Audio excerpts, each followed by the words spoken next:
So hi, welcome to the show, the Championing Hidden Heroes show. And today we've got an ultimate hidden hero. We've got Rachael Dalton. Hi Rachel, how are you doing? Hi, I'm good. How are you? I'm good, thanks. Yeah, I'm good. Just enjoying. It's a super hot day today. They reckon it's going to be 36 degrees Celsius. So I'm pretty happy and enjoying that. But Rachel, well, I'll tell you a little bit about the show. So just to remind you, if this is your first episode, Championing Hidden Heroes podcast is all about deconstructing the habits and mindsets of really successful business support professionals. And Rachel's got an amazing story, and she's had a very long and successful career as an assistant. And is it about 6-7 months ago that you set up on your own? Yeah. February the 1st. February the 1st. So launched her own business right just before the start of the COVID pandemic, which, has presented its challenges, which Rachel's going to go into, but also kind of in a way has been a great time for her. So, so Rachel, why don't you tell everyone who you are, a little bit about your story, and go from there, and how you ended up being a VA and that sort of thing. Sure. So I joined a hedge fund about 14 years ago as a PA. I didn't initially think I was going to be a PA. I left university, I did a degree in French, and in my head I just wanted to use my French. So I got a job in recruitment and worked there for 3 years, and quickly realised that I liked recruitment, but I really liked being organised. Yeah. I'm not very competitive with other people. I am with myself. But I loved helping like the director of the company with his travel and his diary. And it just made me start thinking, oh, actually, I'd quite like to be a PA. And at the time I didn't work in London. I lived in Surrey, and I thought, I'm young, I'm in my 20s. I'd like to work in London. So I applied for a few jobs and went for an interview at the hedge fund that I worked at for 14 years and got the job straight away. And I spent 14 years there supporting the CRO, who's now the CEO. He's a great guy to work for. I think on the first day that I joined the company, he asked if I could work for him. And we just had a really great relationship. He was really respectful boss. He was a lovely boss. And I just loved working there. I made some great contacts there. I liked organising travel, making everyone feel happy about, doing their job and knowing that I was there to help them. You must have really enjoyed it to have been there for 14 years. It must have been, that's a long time to spend in one company, isn't it? Yeah, it's quite a long time. I really, really enjoyed it. I had both my children whilst I worked there, and I got married, and they were really supportive of me. And I always felt like I was growing in the job. I carried on looking after the same guy, and then towards the last few years I then took on the previous CEO, who was the CEO at the time. And so I had different challenges, different working relationships, and that's quite good because you learn to adapt working with different people then. I got to travel in the job. I set up some offsites abroad and got to go and arrange them. They were really fun, and went on a private jet, which I wouldn't normally go on. Wow. And had you, because obviously that was your first PA job, right? So and to stay there for such a long time, what did you realise about being a PA that made you continue in that career and decide to carry on doing it? What did you love about it? I think I'm quite an organised person anyway, and everybody that I worked with seemed to enjoy working with me, and I'd get sort of quite a lot of praise, and that would make me feel good about doing my job. And I think when people are saying, oh, go to Rachel, she'll know the answer, it just makes you feel good about yourself, and so then you just enjoy it and you carry on. And I did have people over the years say, have you not thought about moving on? And I thought, well, I like it there, they support me. I always had ongoing training, which I think is really important. It is really important. And actually, that's a really interesting point, because it's something that I'm personally finding really, and have always found really frustrating, that, our assistants are just assistants, so we don't do training for them, you know, and that's quite a common theme. We don't have a budget for our assistants, and it's just like, okay, but how do you expect them to improve and get better? So it's great that they did invest in training in you, because that is actually surprisingly quite rare. Yeah. I mean, there are times when I had to ask for it, because I do think people do tend to think of the PAs as the last thing. But when you actually look at what they do for the company, they're integral to how the company runs. And it's just, you know, if your PA is not there to tell you that you need to be somewhere on time, to make sure your diary doesn't have clashes, to make sure your travel doesn't run smoothly, it's going to stress you out as a manager. Yeah. So if you think about them as actually a really integral part of your business, it will help your business. Yeah, it's about that partnership. And I think ultimately people I think most people do realize the value of them, but I think often they're an afterthought. And I think sometimes there's a perception problem as well, you know, in terms of the perception of assistants across the firm and the value they bring. And I think quite often that's down to the assistants not I heard this the other day by a really nice lady, Jennifer Corcoran. She used oh the yeah, word, she's great. yeah, she's so nice. Yeah, she used amazing. The word toot your horn, and I just thought that's like such a nice, easy way of realizing that actually, do you know what? Like assistants, I think, need to toot their own horns a little bit more. You know, in companies, but you know, I know from speaking to you over the last few months that where you used to work did value you, and they did support you, and they did encourage you, and I think not knowing what training to give assistants is quite okay, because it's not there isn't an obvious career path, right? But actually, if you're asked for training by an assistant, then and saying no, or not thinking about doing it, that's not okay. No, it's definitely not okay. I definitely think that as a PA, you need to believe that you are integral to the company and you're important to the company, because that will make you ask the questions and ask for the training. Because if you're faced with something like, say your boss says to you one day, I really need you to format this document, and Windows have moved up from 7 to 10, say, and things have changed, and you don't know what you're doing, it's going to take you longer to do that task. So if your boss invested in giving you that training, the job will get done quickly and the company will be more efficient. So as a PA, I really think having confidence in how much you can give to the company in yourself is the best starting point, because then you will ask for the training, you'll not undervalue yourself, because you need to make sure that you value yourself as a PA. And I really, really believe in that. I really believe it. I agree with you, and I think the really interesting thing is around effectiveness and productivity. And in this world, you know, technology is so good that there's no reason to just carry on doing things the way they used to be done. And I think that's what's great at the minute, is we're seeing such a huge level of like digital transformation. And I suppose as a VA, Rachel, you must have to keep your skills, you know, it's even more imperative that your skills are like really, really technical, because you are totally remote. Absolutely. I mean, I've had to train myself on some new systems that I've never come across before. Like which one? The PA. So just like social media scheduling tools, because I never did social media when I was a PA. It's a new thing that I've started doing, and so I've had to educate myself on it. And it's really funny, because when you start off as a VA, you pick your skills that you know you're good at, but as you go along, you then realise there's other things you can do. Yeah. And you have to teach yourself them, because there's no one else that can do it for you. And why are you given more exposure to a variety of tasks, do you think, as a VA versus being, let's say, an EA in an organisation that's like physically there all the time?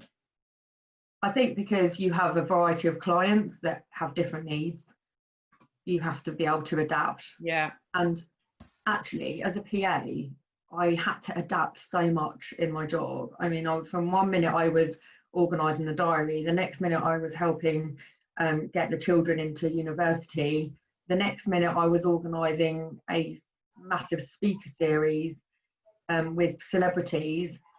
I mean, it was so varied that it actually made me think, actually, I can do anything. I can teach myself how to do anything. That's a And great it's great. attitude to have, don't you think? Like, is there if anyone turned around, is it what's the one thing that someone's turned around to you and said, Rachel, can you do this for me? And you've just like inside literally panicked, and they don't. It's happened a few That, times. Yeah, it's happened a few times as a PA and as a VA. Yeah. But it's amazing how you can find out the answer to something. So even just, so I was asked the other day to find a cameraman to go and record some interviews. And I thought, oh my God, how am I going to find a cameraman? And then I thought, actually, I've got 2 friends whose brothers are cameramen. So I text them and their brothers called me up and have helped me in like 2 hours find the right person. It's always just, you've got to make really good contacts. That is really important. Yeah, I agree. You with make good contacts. Isn't it? It's all about networking, keeping good relationships, not damaging any relationships. If you are setting up as a VA, making sure your LinkedIn profile is spot on. I guess let's talk about that, because I think a lot of people will find that part of the journey really interesting, because right now VA is the buzzword. You know, everyone's thinking, you know, is this what I want to do? Do I want to move away from working for one person and, you know, actually working for myself? And so a lot of people are having thoughts about doing it. And, you know, I suppose my first question to you is, what made you decide to do it? So I had been thinking about it for a while, because I was juggling looking after my two little ones and working quite a demanding job in terms of hours. It was a very demanding job, Rachel. It was a really it was a very demanding job for an incredibly successful hedge fund. Yeah. So it was demanding in terms of the hours I worked and how much I was needed. So I'd have calls, you know, quite a lot on the weekends and days off and stuff, but that was normal. You know, I was valued for that and I was treated well for having to do that. But I started to think, you know, I've got no work-life balance. I'm spending less time with my kids, and the reason that I had children was because I wanted children and I wanted to spend time with them. So I thought, you know what, I have been in this job for 14 years now. Let's have a change. Let's try something new, some new challenges. And I had thought about this probably for about a year before, but it's scary because you need to have savings. You can't just give up your job and start doing it. You need to do some training. There's a couple of VA mentors out there who are absolutely fantastic. And if anyone approaches you and needs them and they're wondering whether they want to become a VA or not, I can help point them in the direction of where to go for the training. But there's some absolutely fantastic mentors out there. There's a lady called Jo Monroe who runs a thing called the VA Handbook, and a lady called Amanda Johnson who runs a company called VACT, and it's the VA Training Academy. And both of them have loads of free online resources, or you can become part of their mentoring group. And because I'd been a PA for quite a long time, I decided that I just would take the free challenges, and they were enough for me. But some people may find they want to get more involved, and that was brilliant. And you need to have the time to spend doing that before you give up your job or become a VA. You can't just stop. And how did you feel like when you'd made the decision that you were going to do this? I felt really excited. I could see all the benefits, that I can take my kids to school every day and work when they're at school and pick them up from after school club at 5. So essentially I'll be working 9 to 5. And the fact that it was my business meant if I wanted to take a day off, I could take a day off. I didn't have to run it past anyone. I didn't have to check if other people in the team were on holiday, because I just worked for myself. And also I could pick the tasks that I enjoyed doing the most. So I'm quite niche. I have a couple of things that I like to offer as my services, and they're the things I actually enjoy doing in my job. I'm going to ask you in a minute what they are, but I actually think that's the future, like for all assistants. I think it's not me that I've invented this at all, but I'm just saying, you know, I think it's all about hybrid assistance. So, you know, you've got your traditional skill set that every assistant, whether you're a VA, EA, you know, whatever you are, needs to have and needs to be able to do. and everyone's probably got this, or needs to work out at least, I think, what their area of like speciality is, their superpower. There's something that they're sort of famous for, and that's their like special sort of hybridity, like whatever it might be. So what are yours then? What are you an expert in? Like, what's your superpower? Well, at the moment, it's my superpower. My superpower on my website, I've got a little slogan that says, "I can do everything. I can do it for you. I can find you what you need." Basically, I have to remind myself. I've written it down. I say it every day. But basically, nothing defeats me. So that's my superpower. But my niche is diary, email, and personal lifestyle management. Right. That was my main thing that I did when I was at my hedge fund. But since becoming a VA, and most VAs have found this, you start off offering the services and then you start realising there's other things that you can do that you're good at. And so I've started doing recently some social media content writing, where I write posts and create images for other companies to put on their own websites, to put on their Facebook groups. And that's been really rewarding, actually, and it's quite nice because I can work it around the kids, especially with lockdown going on. Yeah, that creative outlet as well. Makes you think a bit differently, and And I suppose having working as a virtual assistant is like working for three different people across three different departments in a business, let's say, but actually it's like it can be across three different businesses. So you could be in one industry and you can see what they're doing, and you can take that to another industry and actually add some value to things that they probably wouldn't have even thought about or known existed, because it wasn't, it's not something that their industry, let's say, particularly does. So I think that's where, for me, a VA can add real value, especially if you've got like, forward-thinking execs who are keen to know what other businesses are doing and how they can learn from each other. Yeah, absolutely. I've got one client in particular who he's exactly like that, and he's always asking me what I've been up to, what I'm doing. And recently, when I mentioned about the social media, he was like, "Oh, okay, we might have a need for that." So that was great. And you just got to keep telling everybody about your services. Yep. That's the only thing. You have to be everything when you're a VA. You have to be a business owner. You have to be good at marketing. You have to be good at doing the job that you're saying you can deliver. And all of that you have to do. Be responsible for so many things that if you're a PA, the company would take care of, like your tax, you have to put money aside in case you're sick or you want to take a holiday. You have to have insurance. You have to have, certificates to say that you're capable of doing what you can do. I think that's what people, I think, probably need to realise. And I always sort of say, a VA is also a business owner. It's not, you're not just a virtual assistant. You are also a business owner. And I think that isn't for everybody, right?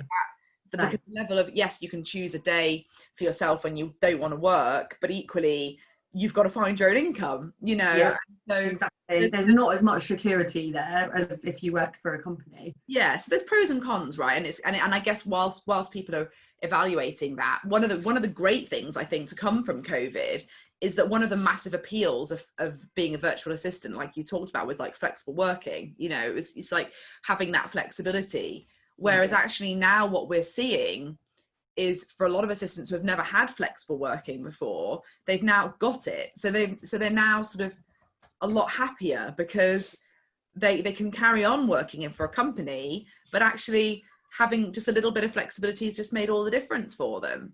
Yeah, absolutely. And most companies aren't thinking about going back to, insisting that their assistants are in the office 9 to 6, Monday to Friday. I haven't heard that from any of my clients yet. No, I've heard from a few friends of mine who work for similar industries, for banks, that they're saying, it's up to you to begin with, how you feel about it. My sister works for a bank and they've been absolutely amazing. They've said, if you want to go on holiday and it means you have to quarantine for 2 weeks, go on holiday, because we want you to have a break. And I just think that's brilliant. But like this is I remember being in New York at the start of it was like the first week of March, and I remember having a conversation with the New York director for Just Search, Adam, and I remember sort of sitting, we were having this, I remember vividly having this conversation where I was like, I really think this is going to finally be the wake up call for sort of our industry in particular, that really just couldn't get their heads around flexible working.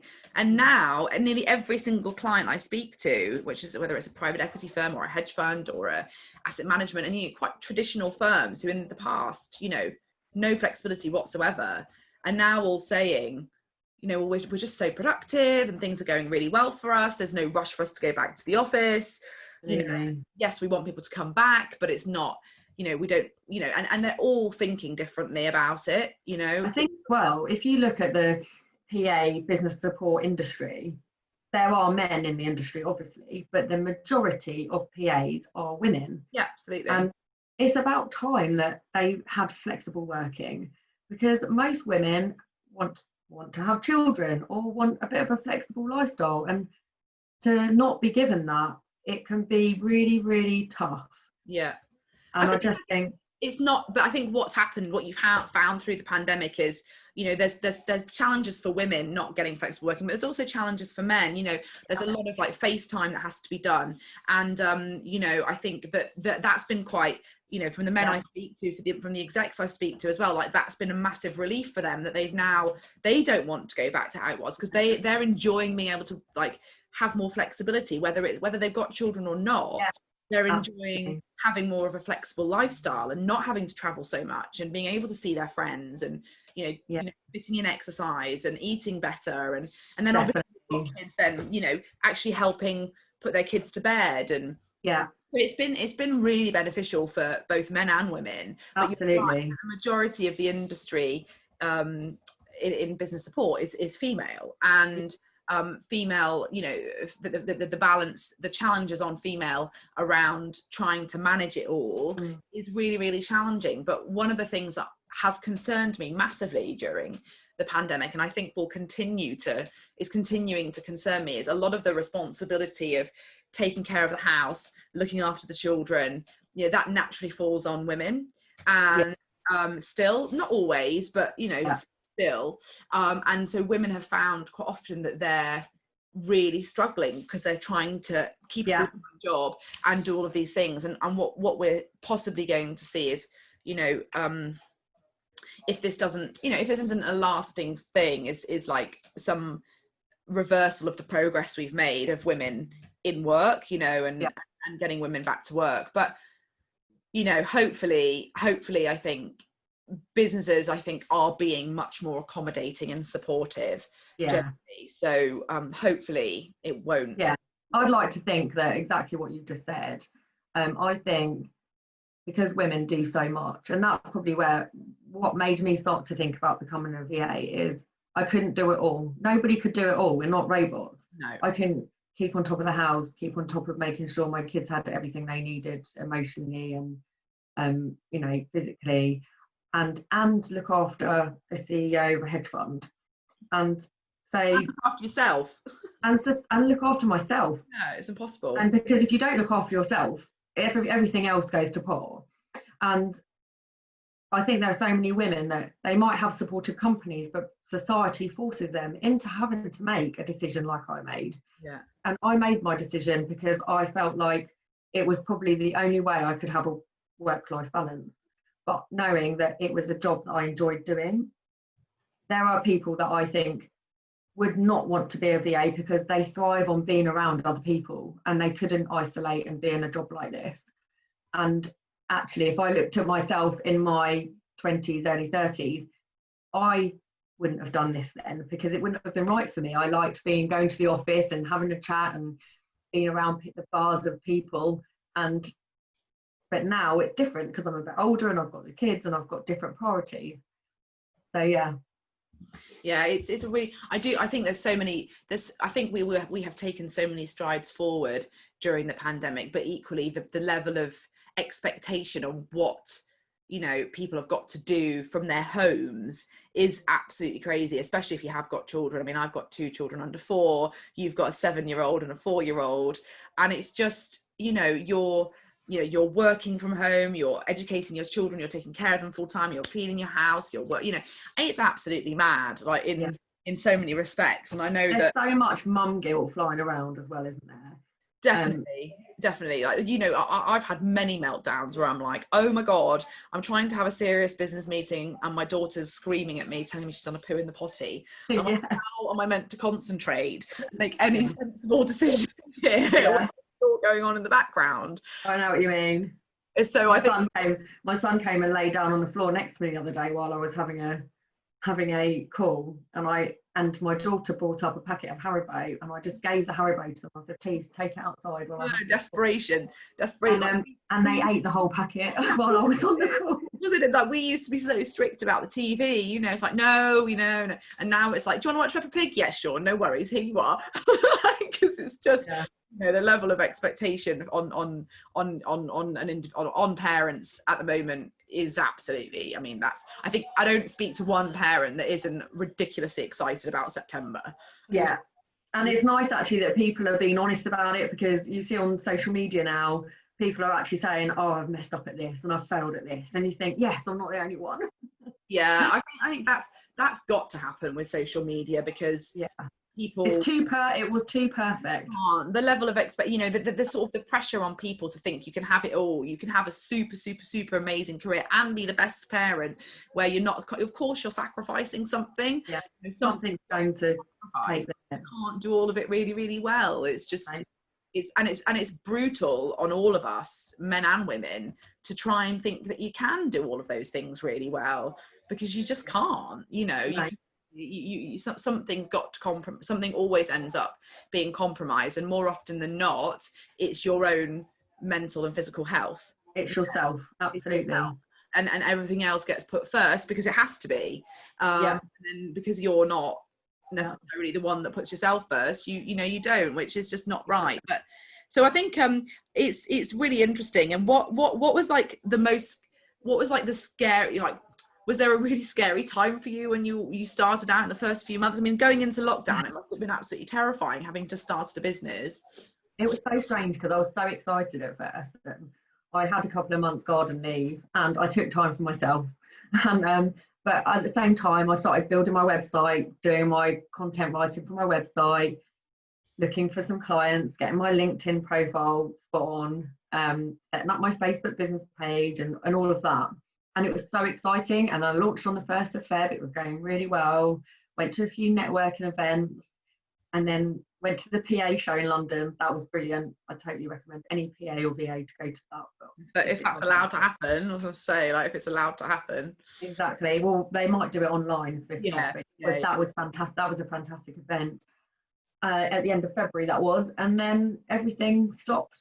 Second week in March, we think my daughter actually had it. So I had 2 weeks where she wasn't very well. Wow. And then, really scary times. My husband was off work on furlough.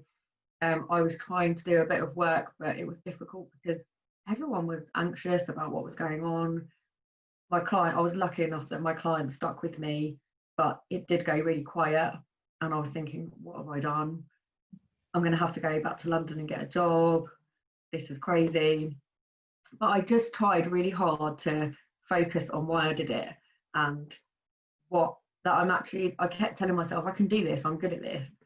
And I think that sort of pushed me forward. And also being in those kind of situations make you look into other avenues, which is why I started looking at doing the social media content writing. So I did languages at uni. I knew I was good at writing. I saw someone advertise on Facebook looking for a content writer, so I applied and got the job. And they're a company run by mum, and they were completely fine with me doing it flexibly whenever I liked. So I put the kids to bed and do it when they were in bed, and so then I had time with them in the day. Do you use your French with it as well, or is it all in? I don't use my French with that. No, but one of my clients is French though, so that's good. Okay. I managed to keep up that. Yeah. That's good. And I think the productivity and the tech skills required to be a VA, I think, is one thing that must not be underestimated, because of just the sheer, like you say, you've just got to be so resourceful, haven't you? You've just got, there isn't a department you can fall upon for this, or No. you know, It's so easy to procrastinate, though. It's very, very easy to fall into that. You've got to be so strict with yourself. So I've what's had your a few, routine then? huh? What's your routine? How do you keep yourself disciplined, and how are you strict with yourself? So since the kids have going back into childcare, I drop them off at 9. I come straight home and I just log on, and I have I write my to-do list the night before, so I know what I've got to do. And then I always take a break at 12, and I've got a dog who keeps me company throughout the day. She sometimes comes and sits next to me, and I walk the dog at 12, and I listen to a podcast. I'm a bit into podcasts at the moment. And then I come back, I have a quick bite to eat, and then I get back onto my computer. And generally switch off at 5, go and get the kids, bring them home, give them tea. And then I quite often will go for a run when my husband walks in the door at 6:30, just to have that second bit of headspace, because I've been sitting down all day. Doesn't happen all the time, but I've just signed up to a 5K 10-day challenge. Oh, good. Well to done. make myself do a bit more. But yeah, I try and stick to that. I think it's like going to the office. I always make sure that I'm changed as well. Like, I'm not one of those people that will sit in my pajamas and do my work. I just feel like if I get changed and make myself feel like I'm going to work, then it helps with the going to work. And you have to treat it like that, because if you don't, you can't be resourceful. And do you have a separate room in the house where you work, like that's your dedicated working space? Yeah, so we've got an office. It's an office stroke gym. Okay. And my husband is a massive Nottingham Forest fan. Ah. We were talking about, and I've had to hide it, but oh yeah, out there. So I try and hide that from most of my Zoom calls. Oh dear. Right, yeah. What boring white background here. Yeah, no, we were laughing about the fact that we're both, your husband's from Nottingham, that I'm from Nottingham, before we started properly recording. But that's the thing I found the most challenging, is having a working space that inspires me. And I think I've taken too long to get that set up at home. I'm someone that does need that, like, separation of space. My home, I'm a Cancerian, I'm like a real homebody, you know, my home is everything to me. So having that also as like my working environment has been definitely a challenge for me to get my head around and sort of get comfortable with trying to be as productive as possible. But you know, I had to have an honest conversation with myself, because I was like, you know, you're just not being as productive as you normally are. You need to get into the office a bit more and, you know, do something different to sort of get that back again. I think I've had a few friends having to sit at their dining room table because they don't have the space to. Yeah. Or they've got an office, but their husband's also working from home, so they're having to switch. And it's uncomfortable, because if you don't have the right environment and you're not comfortable, say you're sitting on your dining room chair and your laptop's up here, you're going to start feeling the aches and pains. And so I did make that a priority, actually, when I decided to be a VA. I went out and I bought my bits. I bought my desk, I bought my chair. I just made sure that, you know, I was going to spend more time in my office than I do in bed at night. Yeah. And you spend money on your bed, you spend money on your sofa, so you should spend money on your desk and where you're sitting. Yeah, I agree with that. I think that's really good advice. And it's got to feel nice, you know, because you're going to be in that room most of the time. Is that something that you find, because you know, my step count has just disappeared. It's practically, I mean, you know, it's like sometimes it's like 5 a day or whatever, like during the day. You know what? No, it's better now, because I'm walking my dog. Right. And I'm trying to do the run. And when I used to work in London, I used to only do 5,000 steps sometimes, and that's with commuting in from Surrey and then sitting at my desk all day. Right. And so I have made it a really big thing now. I need to get my step count always.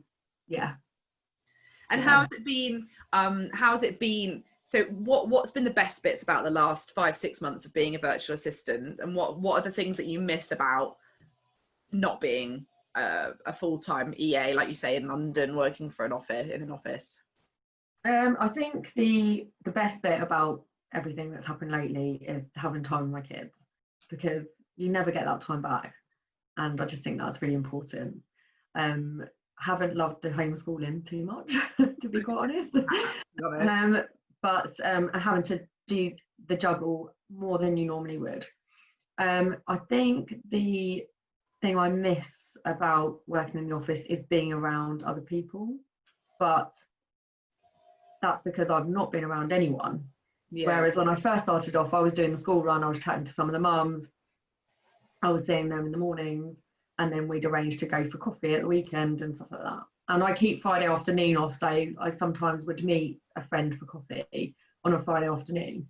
But because obviously we're not being able to see anyone, that everything went quiet, that made me sort of miss being around people. Yeah, I think for most people, the thing that's appealing about the office environment is the connectivity. It's not, you know, I mean, there are other elements for some people that they really enjoy, but the majority of what I hear is, you know, something I just want to see people. And actually what I found is that sometimes some meetings are just better done in person at the moment, because I think the virtual collaboration tools aren't quite there yet for like really top quality meetings sometimes, but it's surprising how good it is actually. And you know, what's your top tech tip for virtual collaboration? Like, do you have a platform that you like live and breathe by, or do you have some like a few pieces of tech that you just think are absolutely, you know? Yeah, I mean, I think Google Drive, I think Google is great.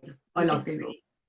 Yeah, G Suite is amazing. I have Microsoft 365 as well, but I still prefer Google. Why? I just think it's just, I don't like Teams as much. Right. I prefer Outlook for emails, but I prefer Google Drive. I prefer, like my daughter's been doing Google Classroom. I just like the features. They just seem a little bit more up to date. In, you know, with the times. You feel like they're a bit more intuitive for the virtual setting? Yeah, definitely. But just having the choice is amazing, because imagine if this had happened 10 years ago, this would have been a nightmare. I like Zoom as well. I've been part of a lot of networking events on Zoom. That's been great, and quite a few quiz nights with friends.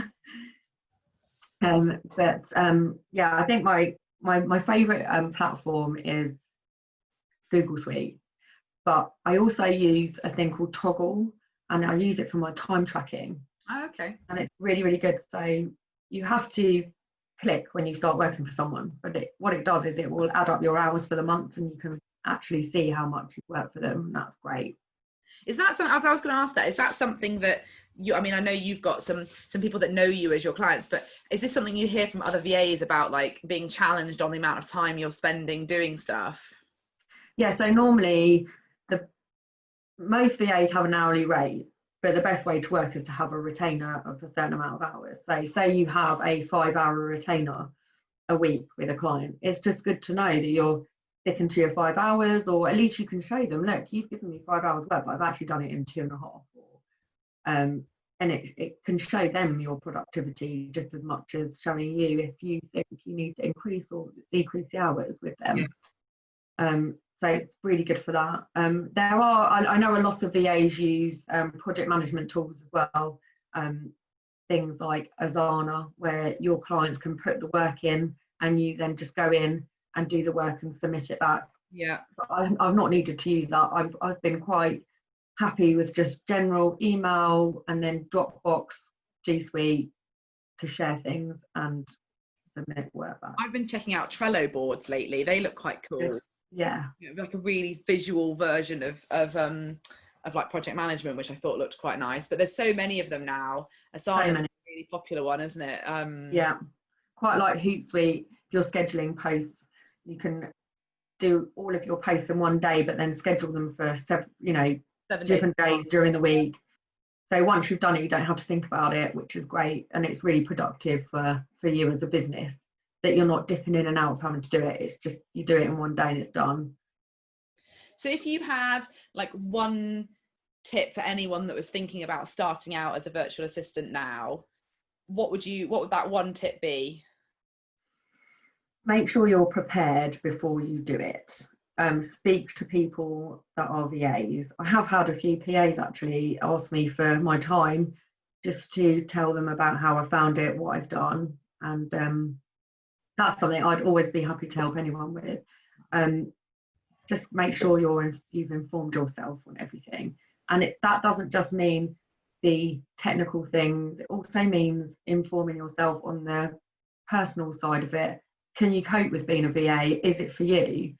And those two ladies that I mentioned that are the mentors, they have something great on that, where you basically test if you think you're confident enough to do it, because you really need to be confident in yourself. And that was something I struggled with a little bit at first.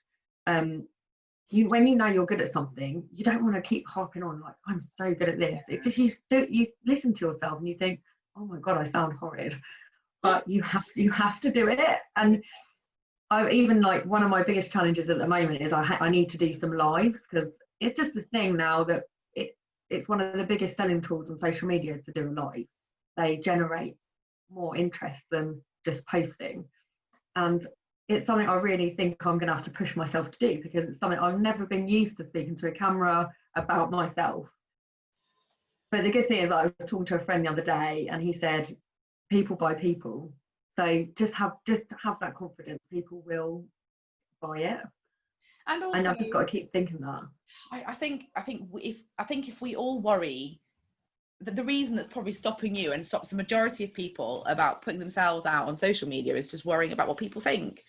And you can't spend your lives worrying about what people think, because ultimately you're never going to please everybody. You know, my husband always says, you know, in any situation you've got a third of people that are going to really buy into what you're doing, you know, and they're like really embracing it and they're following you, and then a third that are a bit sort of indifferent, they like it but they're not, so, and then you've got a third who will absolutely hate it, and your job isn't to try and turn the third that hate it, it's to try and turn the third that are a bit indifferent, you know. So you know, you're not going to be liked by everyone. And actually, if you're standing for something and you've got true values and you're doing something that you really believe in, why would you want to be liked by everybody? Because then perhaps you're not actually doing what you believe and you're not being your authentic self. So if that gives you any sort of confidence. Not everyone, there is no person in the world that is liked by everyone, and you just got to keep reminding yourself of that.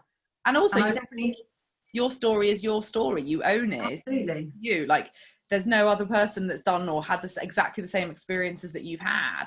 So yes, it's not like you're going out there and saying absolutely the same thing as absolutely everybody else, because they can't. If you're being authentic, they can't, because it's your unique story. And that's one of the best things that I love about being a VA is when I first went into it, I joined loads of networking groups and VA networking groups, and it's such an amazing industry because no one competes against you. Everybody builds you up. If you find you come across something and you don't know the answer, you can go on these groups and say, can someone help me? I'm really struggling. People will help you. It's just so different, and I just love it because it's women, you know, holding up women, supporting other women, and everyone has that kind of outlook that no VA is the same. We all have different things to offer. So yeah, for a new VA starting out, I'd say try and think about what you could offer as a niche, because the more you niche yourself, the more you are likely to get work. Yeah. Because you look like you come across as a specialist in that area. Yeah. No one wants someone that can do every single thing, because then they think you're not as good because you're spreading yourself too thinly. So niche, try and think of your niche, get really informed, and even if you're working in a job as a PA and you're thinking about doing it, you can do some VA associate work where you basically support another VA, and that's really good because you get the mentoring from that VA, you see how they do it, you can ask them questions, and you're getting a bit of a taste for how it works. So even if you have like a couple of hours a week where you can help out another VA, that sort of gives you a bit of experience to make you decide if it's something you want to do. Yeah. Great. Well, I mean, I think there's some really helpful tips in there for people, because I think the being informed is It sounds silly, but I think that's a really, really good bit of advice, because I think for a lot of people, they just would quit and be like, oh no, you know, and actually in this market, please don't do that, because there just Please aren't don't do that. loads of jobs. Really, really, really think about what you want to do, and, you know, what you want it to, what you think it looks like, and whether it's right for you, because it's not for everybody, you know. And Exactly. I think that's the key message. I'm really glad you agree with me on that, because it Yeah, is absolutely. right for you. I randomly, when I was at my hedge fund, I hired a girl through you, actually, who's absolutely fantastic. She's brilliant. Guilty. And she called me just after I'd left and told me about the mentoring website. And they really were the starting point for me, because I was sort of in a situation where I thought, is this definitely what I want to do? How do I do it? How do I go about it? And these websites are brilliant because they tell you everything. And I've kept in touch with her, actually. She doesn't live too far away from me, and so it's really nice. I've made a really nice friend out of her, and she's now thinking of doing it too. She's just had her second one. And I think when you decide to become a VA, you might think, I'll get work straight away, but you might not. And you know, it depends. You know, look what happened with me. COVID came along, and I was lucky that I had some savings behind me. But if you don't, you could find yourself in a really bad situation. So make sure you've got savings. You need to allow at least 6 months, because you'll find out about what you can offer, what you're best at offering. You need to become knowledgeable in so many different packages that you might not have used at your current company. You know, you might work for someone that only uses Microsoft, so you need to familiarize yourself with G Suite, Mac. So yeah, it's a really, really big decision. Yeah, no, I have to say, for me, it's been the best decision of my life. But you know, it is a big decision. It's not one to be taken lightly. Yeah, no, absolutely. And I think for most people, this has just been the perfect opportunity to reevaluate and reflect and decide what you want to do. And but I think it's not necessarily the right time to like absolutely make that decision. You've got to really make sure you do the research and that you know what the risks are involved, and then see what you think. And actually, one of the great things I think about this pandemic is that the opportunity for both is so great now, because actually there's a demand for VAs, but there's also demand for really great EAs who work specifically for one exec. And actually the great thing is now that I think those roles are going to have more flexibility too. So I think it's almost like being a bit of a VA anyway. Exactly. Yeah. It's the best of both. I think we're going to see a massive change for the better for the profession of assistants. And I think, you know, there's a lot of talk, people being scared about artificial intelligence taking over. And at the end of the day, you know, it's about utilizing the technology. It's about using it to make people more productive. People still want people. Yeah. Whether you're a VA or you're an EA, you still have to have a good relationship with the people you work with. And, you know, I've heard of VAs that have started working for someone and realised that it's not going to work because they don't have the right chemistry. Chemistry is so important. And as a VA, it's very important you have the right chemistry, because you don't see them. It's got to be even greater, right? But I definitely think there are still managers out there, they like a physical PA. And I understand that, because I worked in a role like that for so long. I was lucky enough that one of the guys, the main guy I worked for, decided to go and work in our Geneva office and wanted to keep me as his PA. So I basically worked for him for 10 years, virtually. And that also stayed on my mind and made me think, I can do this. So maybe flexible working for people will bring that sort of idea into their head, and it will happen naturally. Yeah, it's great. I think it's good. And I also think that with the rise of technology, actually it's something to embrace by assistants, because it's just going to free your mind up from doing, you know, the stuff that currently takes you a long time and requires a lot of brain power. You can let go of that. The repetitive stuff, and you can focus on being more creative and adding more value and getting more exposure to different areas of the business. So I think it is an exciting time for the profession as a whole. And I think the most important thing is that, as you say, everyone works collaboratively in whatever form you are and taps into each other for the strengths that each one has. Yeah, exactly. Well, thanks so much for your time today, Thank Rachel. you. I think everyone's going to have really enjoyed listening to that, and you've given some people some Oh, great food for thought. What are you going to do on this hot sunny day? I am having a day off today. Oh, nice, We're enjoy. going for a picnic tomorrow though, so that should be good. Yeah, no, I'm working. I'm not having a day off. I'm working. I'm not going to be going outside in the sun today. Right, But right. I feel like we've been so lucky, haven't we, with this weather? Unbelievable. I think lockdown would have been considerably worse if it had been grey and dreary every single day. Oh, Yeah, I'm going to work for def- the rest of the morning and then take the afternoon off and get the paddling pool out and oh, lovely. nice Yeah, I break. might have to do that later for the kids, to be honest. Yeah. I think we might have to get in if it gets that hot. Yeah, I reckon it's gonna be like 30, like I said, 37, 38 degrees. That's Wow. very, very hot. Well, thanks so much, Rachel. Thank you. Enjoy your Take weekend, care. and You too. thanks for coming on the podcast. Thank you.